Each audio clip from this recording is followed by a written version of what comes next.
ये सरकार सिर्फ इंसानों का खून करने वाली सरकार नहीं है। ये सरकार सिर्फ 2002 वाली सरकार नहीं है जिसने कि नरसंहार किया था। ये वो सरकार नहीं है जो मणिपुर में आज भी जमीन को खून से रंग रही है। ये सरकार वो है जो इस संविधान का खून करना चाहती है। औरत मर्द की बराबरी हम सोच भी नहीं सकते थे, आज भी बड़ा मुश्किल है इस समाज के अंदर ये सोचना कि औरत मर्द की बराबरी हो, लेकिन हमारे शास्त्र तो यहाँ तक चले गए कि उन्होंने कहा औरतें ढोर डांगर के बराबर है, ताड़न की अधिकारी है। और एक ऐसे समाज में एक ऐसी किताब आती है और वो कहती है कि सारे इंसान इंसान बराबर हैं, और वो पहली बार कहती है 2500 साल के इतिहास में कि औरत मर्द बराबर है। वो ये पहली बार कहती है कि व्यवसाय करने का हक ये हर हिंदुस्तानी को अपने हिसाब से तय करना हो।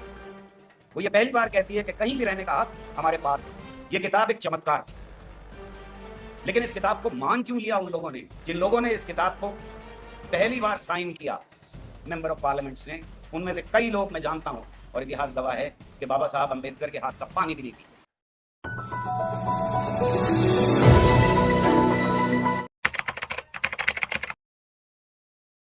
जब सब ये कहें खामोश रहो, जब सब ये कहें कुछ भी न कहो, जब सब ये कहें है वक्त बुरा, जब सब ये कहें ये वक्त नहीं बेकार की बातें करने का, जब सब ये कहें कलियों का चटकना क्या कम है, फूलों का महकना क्या कम है, शाखों का लचकना क्या कम है, बिंदिया का चमकना क्या कम है। जब इतना सब है कहने को, जब इतना सब है लिखने को, क्या जिद है कि ऐसी बात करो जिस बात में खतरा जान का हो। जब सब ये कहें खामोश रहो, जब सब ये कहें कुछ भी न कहो, तब समझो पतझड़ रुत आई, तब समझो मौसम दार का है, तब सहमी सहमी रूहों को ये बात बताना लाजिम है, आवाज उठाना लाजिम है, हर कर्ज चुकाना लाजिम है। दोस्तों, आज ये कर्ज हम सब पर है। आज ये कर्ज चुकाने के लिए वीर सिंह जी ने जो यहाँ पर इतना बड़ा आयोजन किया है, मैं उसके लिए सिर्फ वीर सिंह जी नहीं बल्कि आप सबको मुबारकबाद देना चाहता हूँ। मैं 2-3 बातें जल्दी से आपके बीच में रखना चाहता हूँ और ये बातें मैं लगातार रखता रहा हूँ और तब तक रखता रहूंगा जब तक इस देश के समाज में बदलाव नहीं आता।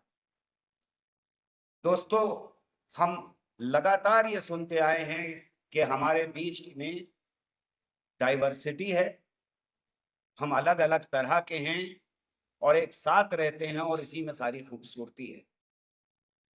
लेकिन दोस्तों, इसके अंदर बहुत सारी गंदगी भी मौजूद है।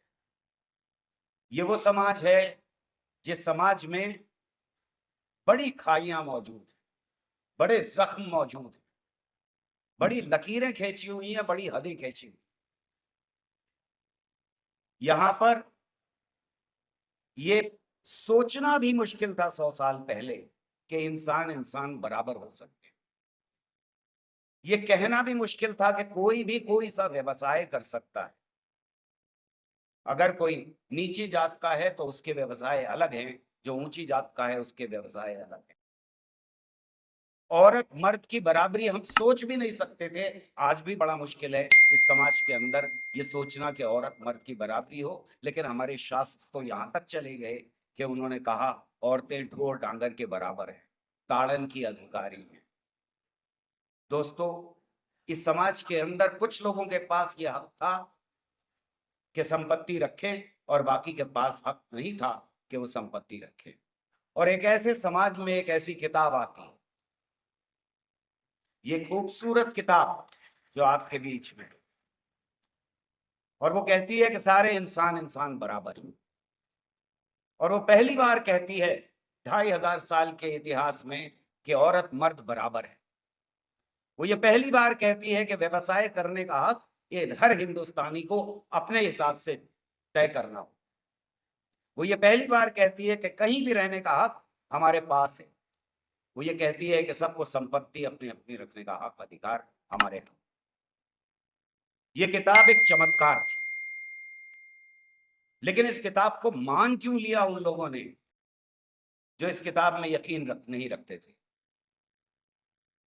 जिन लोगों ने इस किताब को पहली बार साइन किया, मेंबर ऑफ पार्लियामेंट्स ने, उनमें से कई लोग मैं जानता हूं और इतिहास गवाह है कि बाबा साहब अंबेडकर के हाथ का पानी भी नहीं पीते।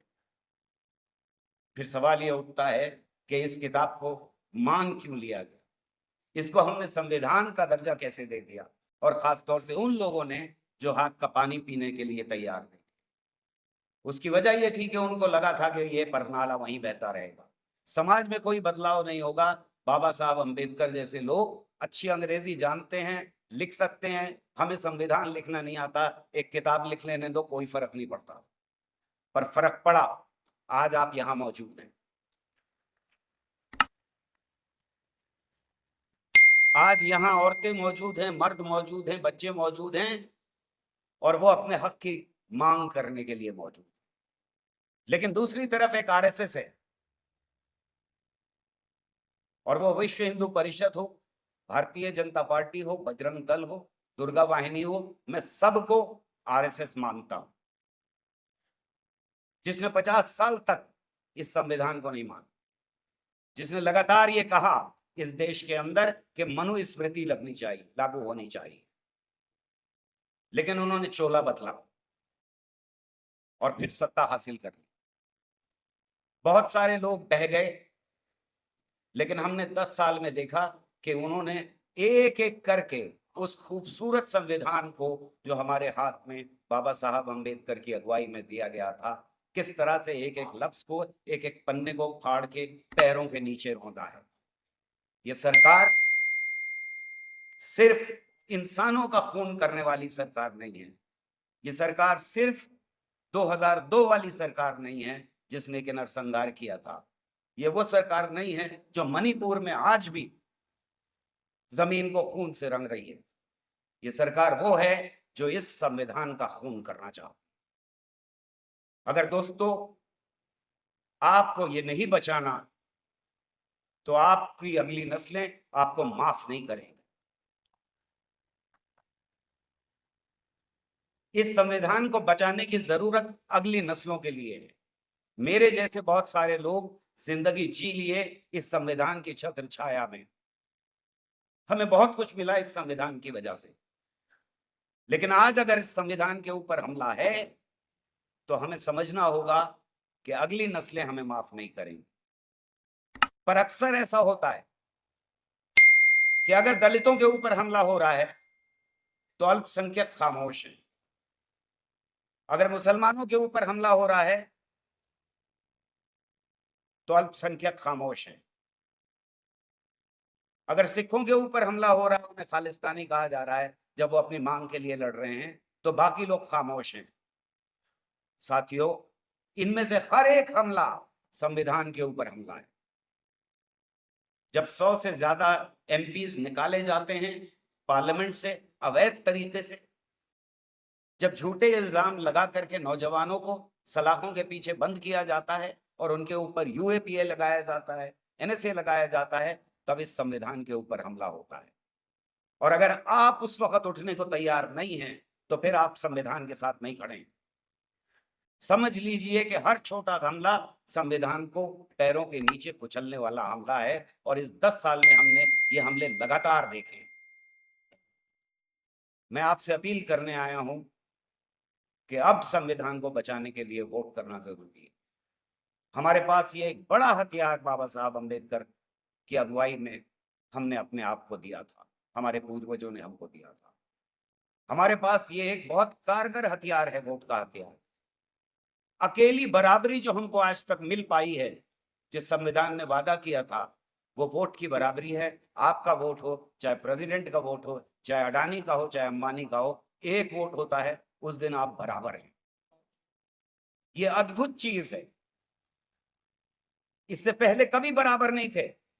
2500 साल की हिस्ट्री में हम कभी बराबर नहीं थे, लेकिन जिस दिन हम वोट डालने जाते हैं उस दिन बराबर होते हैं।